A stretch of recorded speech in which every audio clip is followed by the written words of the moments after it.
Thank you very much, Luca, for your words. I did not so much, I can promise. And thank you for all of you, the authorities and the market participants for me. It's a real pleasure to be these industry meetings every year. Well, it's great, I think, personally too, for me and for most of you. So very briefly, I won't talk here as an issuer in the sense that the green corporate bond program, what can add up in terms of investor granularity, increasing the books, or getting greenium or better spreads or whatever. I think that's interesting, and we can discuss it further. But I'm focusing on the strategic part that Luca mentioned before. We banks, of course, all companies need to find a purpose. Without purpose, we are nothing. And we had a purpose as a cooperative bank, a local bank. We have always had a purpose, but incredible as it sounds, getting the insights from capital market participants, from investors, has helped the bank to focus again or refocus the purpose of the bank into what society is asking us now. So greening the economy was not part of society needs when the bank was founded 100 years ago, but it is now. And so getting this input from capital markets, because I work for a retail bank, my colleagues are purely retail people, and I work from a different sphere. When I go to internal meetings, they say, okay, Miguel, what is capital markets about? For them, it's something so different. But then when you go to them with the input from an investor from Sweden, which is investing in an asset manager who is a buyer of your covered bond and who asks you ABC, and then you go to your managers at the bank at the asset side of the balance sheet, which they are creating the assets we need for issuing bonds. That's what the strategy change begins. And I think that's the greatness of issuing green bonds from the perspective of the strategy of the bank. It's not about how to manage liabilities better, which it can be, as I said before. It is how you can influence the asset side. And I like the joke about the wife and the assets and liabilities, which I will take for another day. So, building a green taxonomy aligned corporate bond program. This is San Sebastian. This is where we are. We are located in Pamplona, which is very close to San Sebastian. This northern Spain area. We are a cooperative bank only operating in these tiny regions of Navarra, Basque Country, and Rioja. So just to put your minds there. But we are, as many other cooperative banks in Europe, in Spain, of course. You know that we have typically national groups, so we cooperate among us, but we still remain faithful to our origins, to our roots. That's San Sebastian. If you don't know that, you should go. And next time, perhaps, look for the ECBC. Then, I just sum up this and the asset side, the liability side, and challenges ahead very briefly, very quick. The asset side, where the business strategy lies, as I said before, this is Pamplona.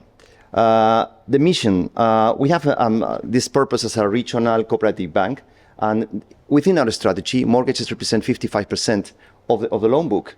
And the fact is that buildings represent 40% of the EU greenhouse emissions. So it's a straightforward. You have the need to green the economy. You have a sizable mortgage book in your regions. We are market leader in our regions. And then you have a mission. You link the dots and you have it. It's not so complicated. The thing is how you try to push this into the organization. Where can we make a difference and how can we make it? So the asset side, I won't bore you with all the steps. You have that in the presentation. But on the asset side, we prepare a business case for housing renovations with regional authorities and local actors, condominiums, managers, construction sector, and the like. So we prepared this as a business strategy. It was not as a covered bond program, green program, nothing like that. It was based on a business strategy on how to do business on renovations. It was the main traction point at the bank. Then we created this specific business line for renovations with objectives and justice. So, of course, these people have objectives to grow.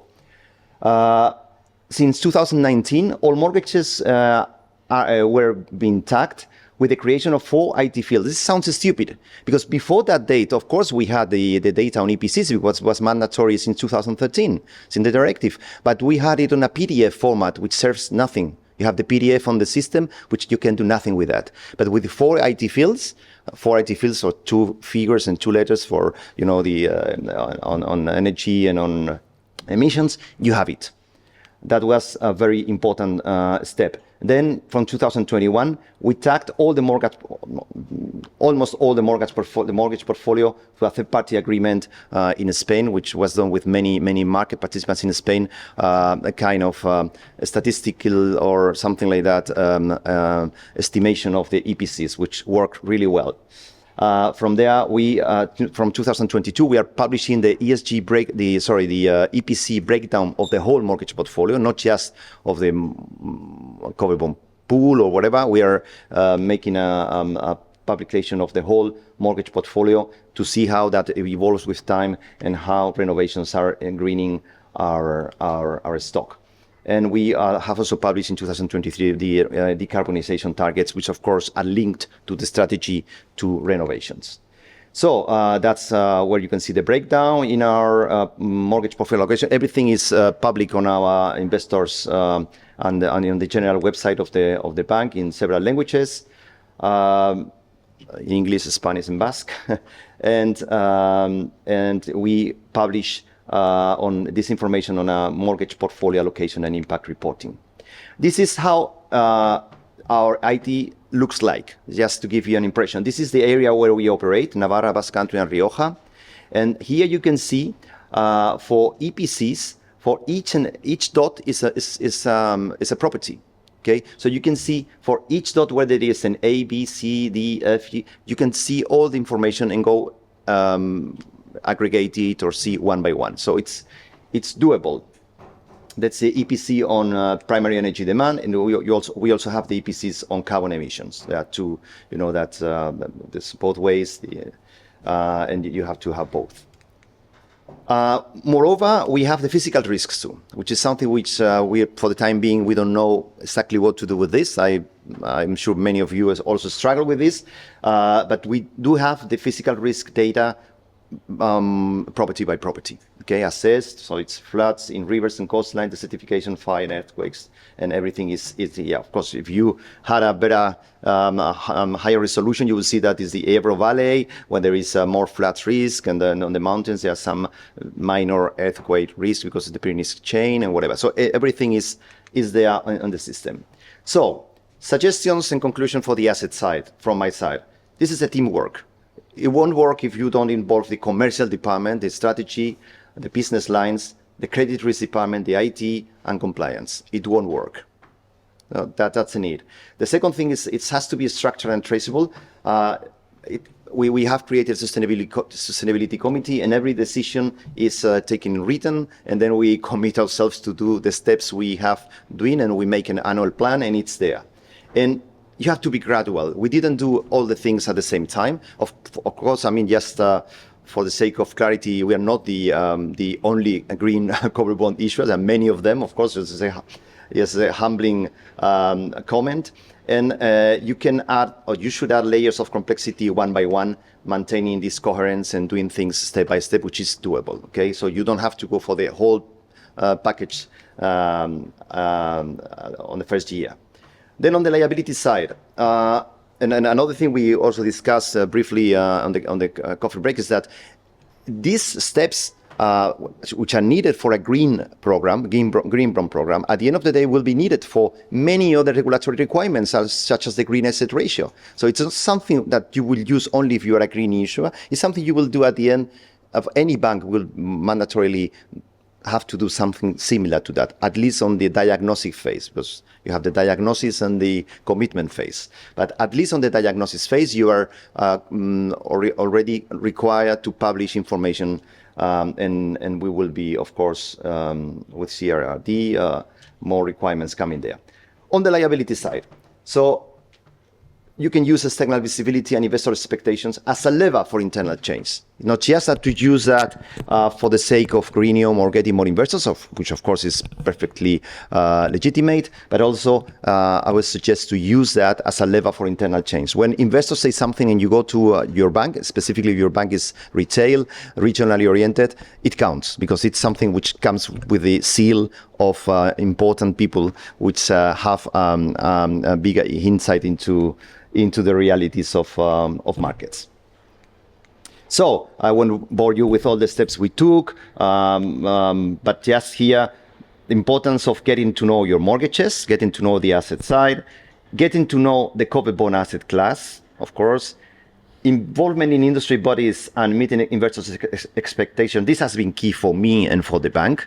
Having the ECBC, the EMF, having the rating agencies, having the people around has been really useful, because you feel that you're not alone, that you are doing things which are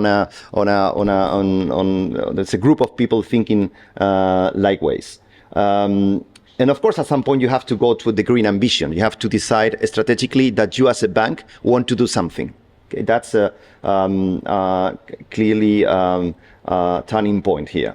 And then from this green ambition, you have to get this deep knowledge of your assets, plus involvement in the green strategy of the bank. That's when you link the greening and the strategy. You learn from investor feedback, as I said before. That's a huge, this important point that you get when you go to the market. You really go this, have this experience of this the previous night. I don't sleep well when I'm going to the market on the next day, and so this is really getting this stress from markets is really which really reinvigorates you and helps the things to change. And of course, involvement in regulatory work streams. And I think that Luca knows that we got involved in when the EU taxonomy legislative process was set up. So getting involved there gives you the knowledge of what is coming. And if you can influence up to extent the outcome, that's also fine. And then the sense of community, data. This is a process which has to be iterative process. Its constant updates are needed, but nothing substitutes the market thrill. Nothing substitutes this stress coming from investors' meetings and getting difficult questions and debating. So this is something which is also important for changing, for getting change done. So challenges ahead, and I will finalize with this. You could kid me perhaps for this, but regulation is your friend. Okay, we have changed many things in our bank thanks to regulation. It's not that we love it; it's that sometimes it's the word that changes things internally. It's sad to say so, but it is. Okay, so regulation is coming. Of course, the green asset ratio will require us to do so and so. Why don't we do it? Why don't we do it earlier or better? And I think that's something which sometimes is. Always very say that we tend to be against regulation, but we must admit this. Then put bank strategy above opportunistic green issuance. I already mentioned that. It's not focusing on having a label green bond, which is so relevant. It's more that you really can influence the banks, what the bank is doing, and become an internal influencer. Up to extent, you need to put this carpet seller practices and try to convince internally that this is doable, that this is good for the bank, that will position the bank a step ahead of the rest. And that, at the end of the day, in a retail bank at least, that is something which will help us to do business with our clients, because that's the word which is internally understood. I'm not understood internally when I say that the green bond issue has been a success. They're happy for the bank, they're happy for me or for my team, but it's not so relevant for the managers around the managing committee at my bank. What is relevant for them is this is something where society is going. We need to be aligned with society's need, and this is clearly helpful for us, and that's the language they understand better. And so that's it. That's again Pamplona, which I encourage you to visit. And thank you very much, and thank you, Luca, for having me again.